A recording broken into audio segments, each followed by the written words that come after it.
Bueno, a nosotros nos toca hablar acerca del tema de asimetrías cerebrales.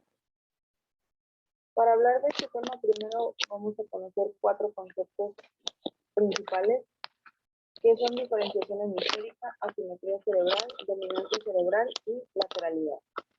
Estos 4 conceptos, si los vemos de forma rápida, podríamos decir que algunos parecen ser lo mismo. Sin en cambio, al hablar de diferenciación hemisférica, estamos hablando de la capacidad que tiene cada hemisferio para desarrollar, es decir, está relacionado con la forma en la que aprende cada uno de los hemisferios.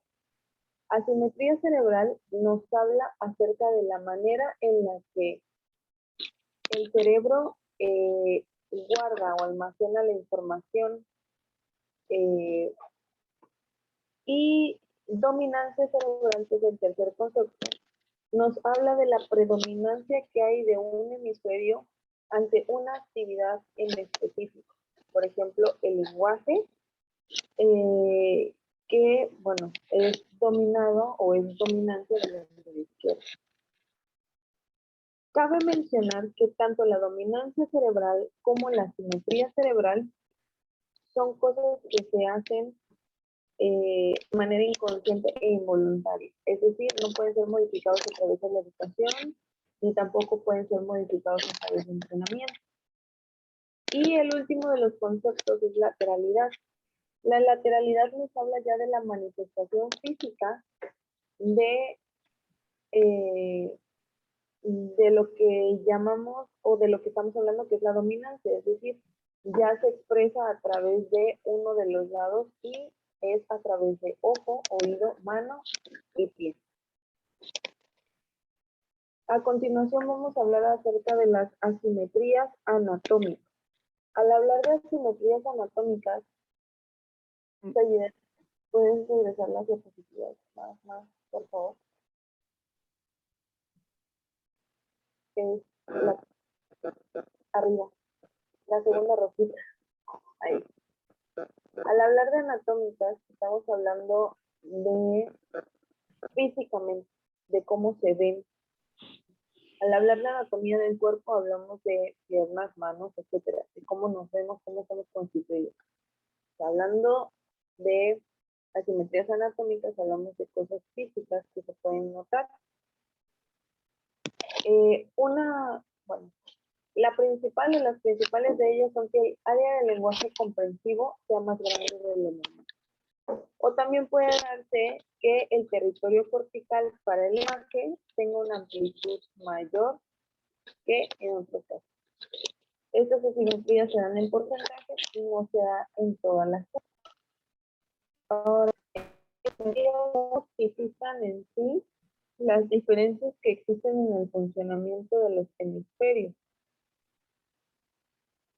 Y toda asimetría de este tipo es compensada con un desarrollo anatómico en la parte subyacente, es decir, con la parte paralela o punto que existe en el otro hemisferio. ¿Okay? Ahora hablaremos de asimetrías de acuerdo al sexo. Existen asimetrías hemisféricas que se dan por ser hombre o mujer. ¿A qué debemos hombre o mujer? Bueno, pues a las hormonas que nos hacen mujeres y hombres. Estas hormonas, en el caso de la mujer, son pueden provocar, que haya un mayor desarrollo de un mayor desarrollo de el cuerpo calloso. Entonces, al tener más cuerpo calloso, que es la estructura que envuelve los hemisferios y los conecta entre sí, al tener más de esto, obviamente existe una mayor relación entre hemisferios. También este cuerpo calloso en las mujeres no se deteriora con el tiempo, sino lo contrario, conforme la mujer va envejeciendo, este cuerpo calloso queda intacto o puede crecer. En cambio, en el varón no es así, sino que con el paso del tiempo este cuerpo calloso tiende a desmejorar o a ir muriendo. En general, el cerebro del hombre es más simétrico que el de la mujer y presenta el hombre, gracias a la testosterona, que retrasa el proceso del habla cuando son pequeños, tiene un retraso en este desarrollo. ¿Ok? Ahora hablaremos acerca de la ontogénesis de la simetría cerebral. Al hablar de ontogénesis hablamos del proceso de desarrollo, es decir, las asimetrías anatómicas no empiezan cuando ya somos grandes, sino que desde que estamos en la panza de la mamá, desde ahí empiezan estas asimetrías cerebrales, desde que estamos en fase fetal. Esto es un proceso, la lateralidad, por ejemplo, es un proceso que se da consolidándose paso a paso en el desarrollo de los niños desde que nacen hasta que llegan a los 6 o 7 años. Los niños tienden a definir su lateralidad por educación y también por factores neurobiológicos. Esta lateralidad puede ser o es modificable mediante procesos. Prueba de ello es que antes niños zurdos eran modificados a ser diestros, amarrándoles su mano o con diferentes ejercicios. Y bueno, una vez que los niños terminan este proceso de consolidación a los 6 o 7 años, es importante que esta lateralidad no sea modificada. Porque una vez que ellos ya consolidan este proceso, es muy difícil que ellos vuelvan a desarrollar todo de inicio a esa edad. Es decir, un niño no puede desaprender a escribir de una forma y aprender a hacerlo de esa forma, ya que esto le puede traer serios daños a equilibrio, a su forma de dirigirse, incluso a nivel estado, ¿no?, de seguridad del niño. Hablando de lateralidad, la lateralidad no es algo que podamos decir solamente porque un niño recorta con la mano derecha o patea el balón con el pie derecho, entonces es diestro, sino que existen diferentes tipos de test que pueden ser aplicados a los niños para determinar en qué grado está su lateralidad. Aquí, por ejemplo, podemos ver que existe un diestro completo consistente, que es cuando ya todas las actividades se han determinado que las hace con la mano o el pie derecho. O también más abajo podemos ver zurdo incompleto o no consistente, que nos habla de que cuando determinada actividad que debería ser de preferencia unilateral se realiza casi siempre con la izquierda.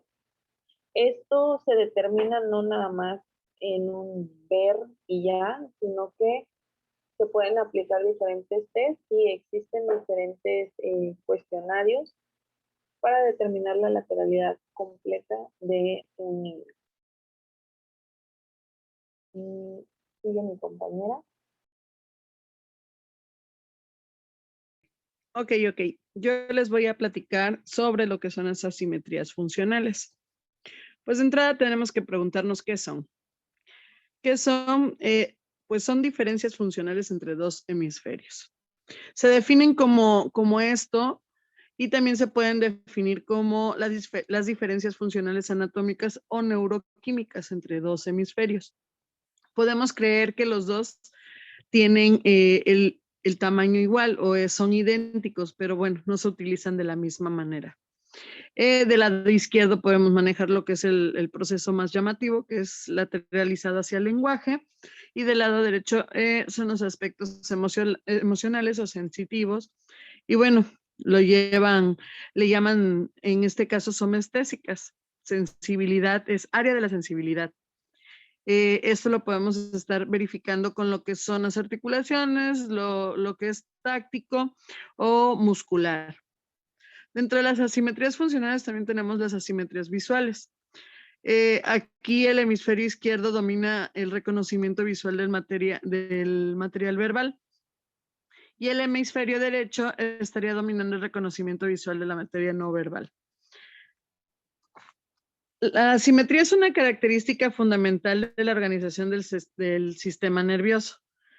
La asimetría funcional motora, ¿puedes cambiarles allí, por fin?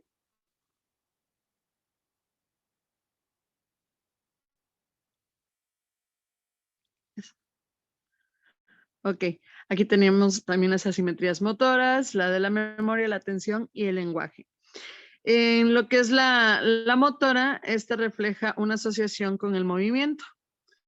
El hemisferio derecho o izquierdo van en reflejo. Las técnicas de observación, de registro, la interferencia motora y el movimiento de ojos lateral van asociados con esta asimetría. La asimetría de la memoria, esta es la parte de la justicia, la verdad, el dolor, y pues la memoria no es exclusivamente de nosotros, o sea, de los humanos. Nada más la diferencia entre lo que es el razonamiento y el no racional, que en este caso serían los animales, es que nosotros lo utilizamos como para socializar. En lo que es la atención pues nos hace ser, implica el que seamos de este lado más complejos en cuestión a cualquier distracción. ¿Por qué? Porque cuando nosotros en las asimetrías del cerebro podemos poner la atención.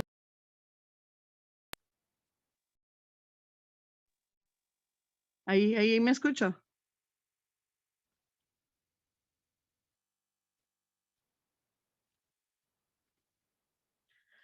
Ok, me quedé, perdón, en la asimetría de atención.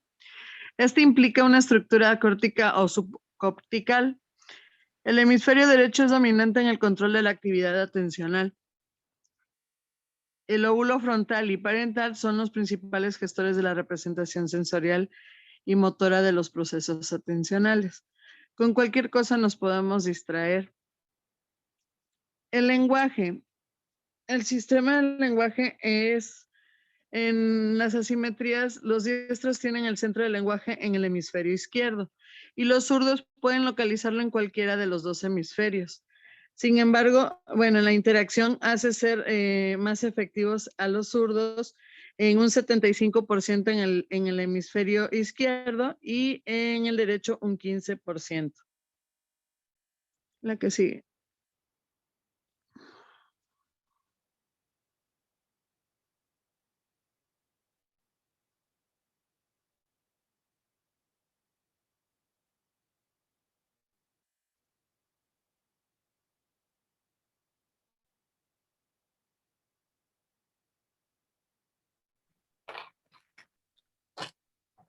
Ok. La sordera. La sordera se divide en tres: naturales, orgánicos y los contrariados. Existen alrededor de 4 teorías. La primera teoría, que es la teoría del amamantamiento, que se dice que los niños que son sostenidos con el brazo izquierdo durante el amamantamiento se tranquilizan más al escuchar el latido de corazón de la madre, ya que este permite liberar su mano derecha, siendo este un carácter que se transmitiría de generación en generación. Otra de las teorías es la guerra primitiva, que se decía que antes cargaban el escudo de mano izquierda protegiendo su corazón, ¿sí? La teoría de la simetría visceral por Buchanan, que dice que las vísceras del lado derecho pesan más que las del lado izquierdo, que para compensar este hecho se produciría un mayor apoyo en el pie izquierdo, dejando libre el derecho, cuyo uso más frecuente deriva de una tendencia preferente hacia el uso de la mano derecha. Y la teoría del azar, que se dice que la lateralidad es un factor fenotípico, consecuencia del azar, y puede ser determinada por diversas contingencias ambientales, como lo es la educación o como lo es el entrenamiento. Ok. Entrando en tema, voy a explicar qué es la sustancia blanca y qué es la sustancia gris. ¿Por qué sustancia blanca? Bueno, porque si vemos aquí donde está señalado, pues se ve blanquecino, ¿no? pero es blanca en sí porque tiene la sustancia que es mielina, que la sustancia gris no tiene esto, ¿sí? ¿Y cuál es la función de la mielina?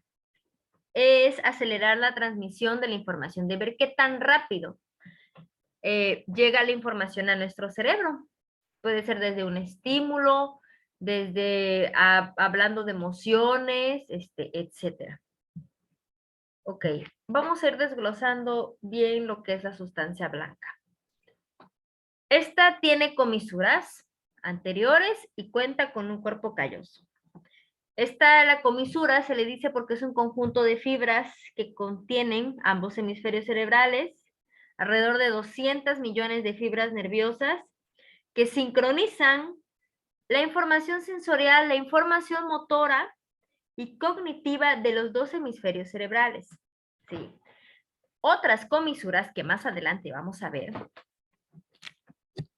conectan lo que es el famosísimo sistema límbico,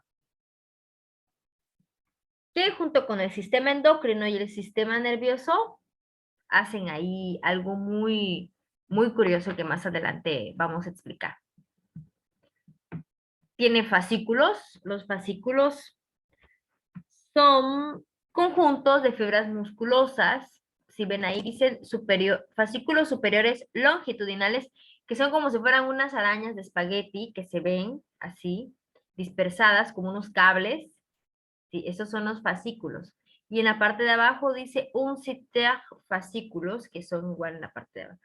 Ok, son fibras musculares que comunican las distintas áreas del cerebro, que quiere decir que van de un extremo a otro recibiendo información, formando unos circuitos locales alrededor de esto, ¿sí? Ok. Los pedúnculos cerebrales. ¿Qué es esto? También son fibras nerviosas situadas en la parte del mesencéfalo que conectan el cerebro con el tronco cerebral, transmitiendo información sensorio-motora, ¿sí? Aquello que tocamos, cómo lo podemos agarrar, cómo lo podemos prensar. En sentido ascendente y descendente, que quiere decir que baja y sube, baja y sube. Ahora, la sustancia gris. ¿Por qué gris? ¿Por qué gris? ¿Será porque de verdad es gris? Pues no, bueno, se dice gris porque contiene muchos somas y axones, y hay que recordar que las somas son los conjuntos de células que tenemos en todo el cuerpo, se supone, excepto en las que son en las reproductoras, pero se encuentran en todo el cuerpo. Esas son las somas, ¿sí? Ok, esta se estructura en tres partes. La primera son los ganglios basales. ¿Qué hacen los ganglios basales? Hacen una regulación en la actividad motora. Estas no están sometidas al control voluntario y la ejecución. Estas regulan lo que son la atención y la planificación de las actividades que nosotros hacemos. En la parte del diencéfalo tenemos el tálamo. Okay. El tálamo. Este es el diencéfalo, el que está señalado en color rojo. Esta es una estación de relevo, se dice, porque pasa por ahí la información que nosotros captamos. Hay que recordar bien esto, sí. Camino por la calle, antes de cruzar la calle, ¿qué ocupo? Si hablamos sensorialmente, la vista, al mirar a la izquierda, derecha, me fijo que no haya carro, entonces ahí ya envío información a mi cerebro, ya la procesé y digo, no hay carros, paso. Si hay carros, pues no paso, me detengo. Y si estoy re loca, pues me paso para que me atropelle, ¿verdad? Así los distintos tipos de personas, ¿no? Que varían en emociones, no sé. Ok. El tálamo, esa es una estación de relevo, que quiere decir que pasa por ahí la información, se queda un poco y de ahí vuelve a procesarla en dirección al exterior. O sea, ¿qué quiere decir? A estos estímulos, ¿sí? Me piqué, ay, me espanto, me piqué. Ay, alguien que me gusta, lo veo, me sonrío como loca. Ay, un bebé llora, ay, qué horror, me molesta, me callo, me tapo las orejas, ¿sí? A esto se refiere cuando hablamos del tálamo. El hipotálamo, ¿a qué hace esta parte? Esta regula las funciones autónomas y neuroendocrinas. ¿Pero qué es neuroendocrina? Bueno, estas son las células que se encargan de enviar hormonas a la sangre en respuesta a la estimulación del sistema nervioso. Tú me haces una caricia por aquí y yo siento como me baja algo en el estómago, ¿sí? Tú me das un masaje y yo me relajo. Tú me das mucho trabajo y yo me estreso, ¿sí? Esta es la respuesta a la que habla el hipotálamo. Ok, y ahora vamos con el sistema límbico. Bien, el sistema límbico se encarga prácticamente de regular toda aquella actividad emocional que pase por nosotros. Participa activamente en los procesos de almacenamiento de archivo, de formación, de memoria, de todo aquello que podamos almacenar como si fuéramos una computadora. Al menos sabemos que en la mujer es algo que, ¿te acuerdas del año del 2017 cuando él no vino a tu casa por tal cosa y se pelearon con el novio, etcétera, etcétera, etcétera? ¿Por qué? Pues porque la mujer está acostumbrada simplemente a guardar todo eso, ¿verdad? Y almacenarlo y tenerlo ahí hasta después reventar. Ok.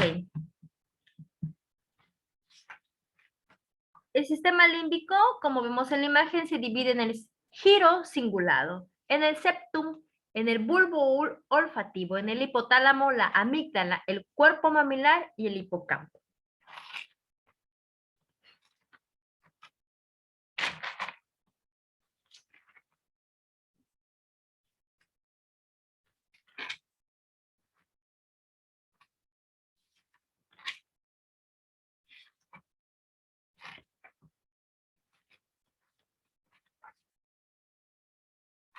Ok.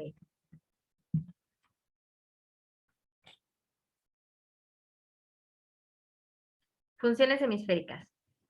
Soy yo. Es que estaba hablando, pero tenía cerrado esto. Ok, bien, las funciones hemisféricas. Bueno, pues como bien dice nuestro cerebro, pues tiene un lado izquierdo, un lado derecho. Del lado de la parte derecha controlamos lo que es el lenguaje hablado, la capacidad para los números, el lenguaje escrito, la lectura y el razonamiento. Eso es lo que controla el hemisferio izquierdo, pero es el reflejo hacia el lado derecho. El control de la parte izquierda es el sentido musical, las formas tridimensionales, el sentido del arte, la intuición, la imaginación y la creatividad. Esto es lo que tiene el hemisferio derecho, que lo controla la parte izquierda. Son efectos cruzados. La función del hemisferio derecho cerebral controla la coordinación motriz del lado izquierdo del cuerpo. Es dominante en actividades de procesamiento visoespacial. Sus capacidades lingüísticas casi son nulas y controlan la atención. Procesan también de modo holístico y gestáltico y dominante la expresión de las emociones negativas. En este caso, yo tengo por aquí que el hemisferio derecho es el intuitivo, es aquel que expresa la sensibilidad, es el artístico, y bueno, conceptualmente es el que integra la información. Podríamos llamarle el derecho femenino, de hecho. ¿Le puedes cambiar, por favor?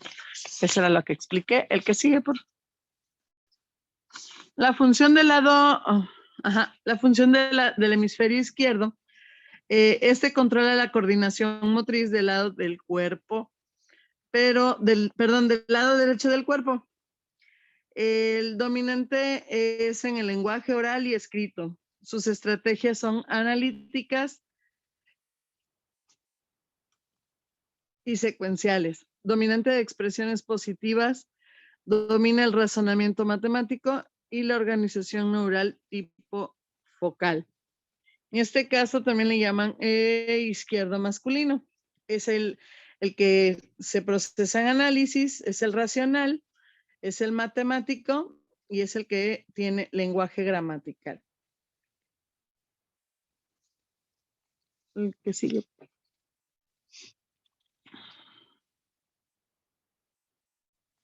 aquí les voy a compartir lo que es la denominación habitual del hemisferio izquierdo. Aquí lo estamos viendo, las funciones cerebrales del hemisferio izquierdo, que es el verbal, lingüístico y dominante. Aquí vemos actividades como habilidad matemática, lenguaje escrito, el lenguaje hablado, el razonamiento, la habilidad científica y el control de la mano derecha. Tipos de procesamiento es proporcional, digital, abstracto, lógico, racional, serial, analítico, temporal, sucesivo y fragmentario. El hemisferio izquierdo también tiene una organización neural, que son las redes locales y las funciones más localizadas. Aquí por eso les ponen en esta tabla el ejemplo. El hemisferio derecho es la denominación habitual es el no verbal, el espacial, el visoespacial, no dominante y el icónico. Sus tipos de procesamiento es aposicional, el analógico, concreto, intuitivo, emocional, paralelo, sintético, espacial, simultáneo y holístico. Es el lado sensitivo, es el más creativo. Y su organización neural son redes difusas y funciones más distribuidas. Para cerrar con el tema de los hemisferios, aquí estas áreas tienen, todos se especializan en los sentidos. Y pues tenemos capacidades complejas. ¿Y cuáles creen que pueda ser la más compleja? Pues la conciencia. La función de la conciencia es la más compleja, ya que es indescriptible el pensamiento del ser humano.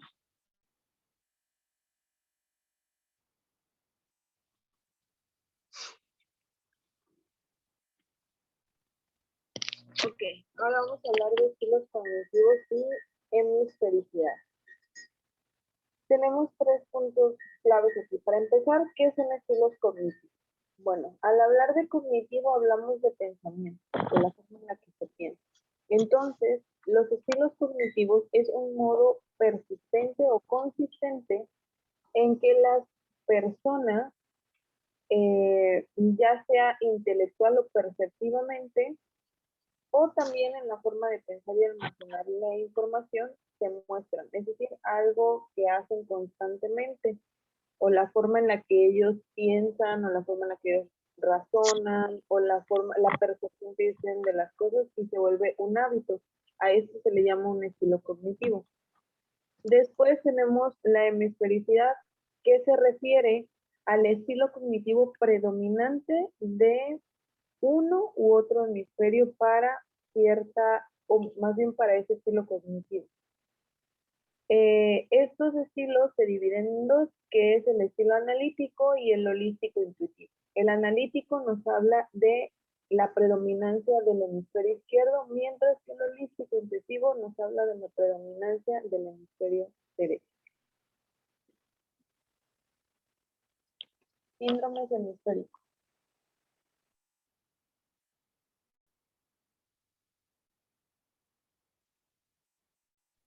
Ok.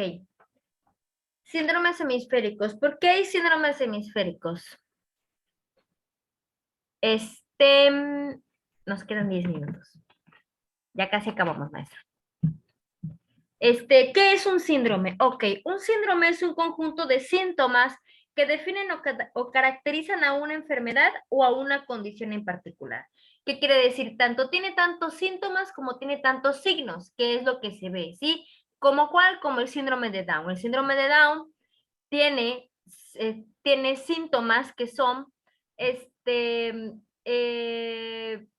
retraso mental, entre unas, y tiene características físicas, que es cuando se ve que tiene los ojos ligeramente separados, tienen esa chaparrez que los caracteriza, ¿sí? Como tienen el tronco de los brazos cortos, ¿sí? Ok, eso es un síndrome. Y también, ¿qué tiene de diferencia con una enfermedad? Pues que esta no se cura, ¿sí? Es una condición con la que se vive, ¿ok? Pero ¿cómo afectan entonces estos síndromes? Ok, en el lado izquierdo, por ejemplo, hablamos de lesiones de menor tamaño que suelen producir trastornos de mayor entidad que las lesiones homólogas producidas por el hemisferio derecho. En el hemisferio derecho son lesiones de menor extensión en general que tienen menos efectos que en el hemisferio izquierdo. Y está la desconexión. Esto es la pérdida de la conectividad anatómica y funcional, o sea, las personas que están prácticamente cuadriplégicas, no sé si lo han oído, cuadri de 4, que quiere decir que sus 4 extremidades no están funcionando correctamente y se encuentran postrados en una cama. Ahí hablamos de una desconexión, que quiere decir que toda aquella información que diga, mueve tu mano, cierra los ojos, bueno, toda aquella información que yo dé a través de mis 4 extremidades no va a poder conectarse, ¿sí? Porque está en completa desconexión, que es lo que dice aquí, causado por una pérdida de conectividad anatómica y funcional entre ambos hemisferios, o sea, ninguno de los dos hemisferios va, como consecuencia de lesiones en las comisuras interhemisféricas, ¿sí? En medio de las dos, especialmente en el cuerpo calloso. Ok, y para concluir, ¿sí? Voy a volar, voy a tratar de volar, ¿sí? Para que sea un poco más fácil. Los efectos de la lesión frontal parietal, temporal y occipital. Bueno, empezando por el hemisferio izquierdo, se dice afasia de Broca. ¿Por qué afasia? Viene del griego apasia, que quiere decir sin palabra, que es la dificultad para producir verbalmente el lenguaje, no poder articular, repetición alterada. Afasia transcortical motora. ¿Sí? Este está en el lóbulo frontal, que quiere decir el habla espontánea es escasa y dificultosa, está compuesta por frases cortas y fáciles y puede llegar a repetir frases largas. La pérdida de iniciativa verbal, como lo dice su palabra, no sabe cómo empezar a hablar, ¿sí? La pérdida de fluidez verbal, que es cuando se les lengua la traba, ¿sí? La dinamia, que quiere decir dinamia, para empezar a entender conceptos médicos, hay que recordar siempre que viene por sufijo, ¿sí? Cuando oímos afasia, todo lo que empiece con A en términos médicos, nos referimos a un sin, ¿ok? Entonces, por ejemplo, la adinamia que tenemos en el caso de una lesión en el hemisferio izquierdo, en la parte frontal, adinamia, ¿qué es adinamia? Dinamia, hablamos de dinamismo. Sin dinamismo, el motor, pérdida de la fuerza vital normal, fatiga, cansancio. Hemiplegia, paralización de la mitad del cuerpo, ¿sí? Síndrome disejecutivo son las afectaciones en las funciones ejecutivas, y cuando hablamos de ejecutivas son aquellas funciones que nosotros tratamos de hacer: caminar, correr, saltar, alteraciones en la comunicación, en la personalidad, cambios de conducta drásticos. De ahí nos vamos en la parte parietal del cerebro. Trastornos de la memoria sensorial. Acuérdense que un trastorno es una alteración del funcionamiento de la mente o el cuerpo. Apraxia, sí, o sea, incapacidad de poder ejecutar movimientos coordinados sin que exista una causa de origen físico. La alcalculia, que es el trastorno que se da cuando se tiene dificultades para el cálculo, o sea, las matemáticas. De ahí nos vamos con el síndrome de Gertzmann. El síndrome de Gertzmann incluye varias cosas que son la agnosia digital. La agnosia es la incapacidad de reconocer e identificar la información que llega a través de los sentidos a partir de la vista. Agrafía, dificultad en escritura, en el grafo. Acalculia, dificultad en las matemáticas. Y confusión, derecha e izquierda. De ahí nos vamos con los trastornos de codificación simbólica. Aquí hablamos espacial. ¿Qué quiere decir? Que como los bebés, sí, está el famoso jueguito que tiene unos tubitos de plástico y les dice embónalo en el palito que tiene, y pues el niño tiene que imaginar visualmente el espacio y dice, ok, Mi mano no es tan larga, pero puedo ponerla, ¿sí? O no puedo, a eso se le llama codificación simbólico-espacial, ¿sí? Igual cuando lo vemos también, como por ejemplo cuando los niños quieren caminar, no es un trastorno, solamente estoy explicando el concepto que es codificación simbólico-espacial. Está caminando, ¿por qué tiene tanto miedo el niño entonces de caminar? ¿Por qué? Porque apenas empieza a pisar con el pie y empieza a ver el espacio, empieza a tocarlo, ¿sí? Entonces debe de tener esa visión espacial de todo lo que le rodea. Si me caigo, en que me agarro, quién me agarra, ¿ok? Bueno, y vámonos del lado del hemisferio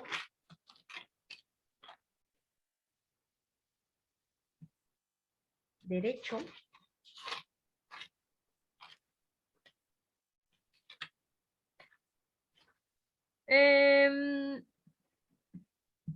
Déjenme ver.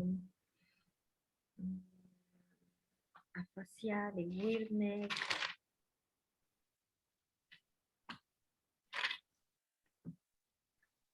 La disprosodia motora que está en el hemisferio derecho, por ejemplo, es la dificultad para pronunciar o entonar las palabras.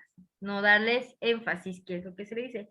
Tenemos los trastornos de memoria sensorial icónica.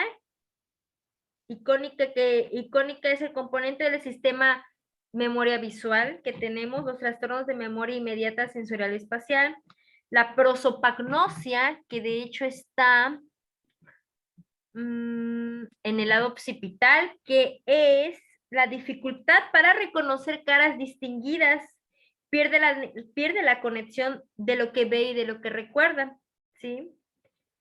Y la alexia espacial, que también está en el occipital como lesión, que es un trastorno del lenguaje escrito caracterizado por la pérdida parcial o completa de la lectura.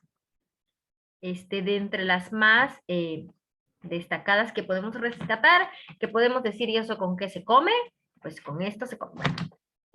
Pues, gracias por su atención y así se despide, maestro, equipo, más fresco que nunca, pero pues, gracias, maestro, por darnos la oportunidad de haber grabado y por que lo haya podido ver.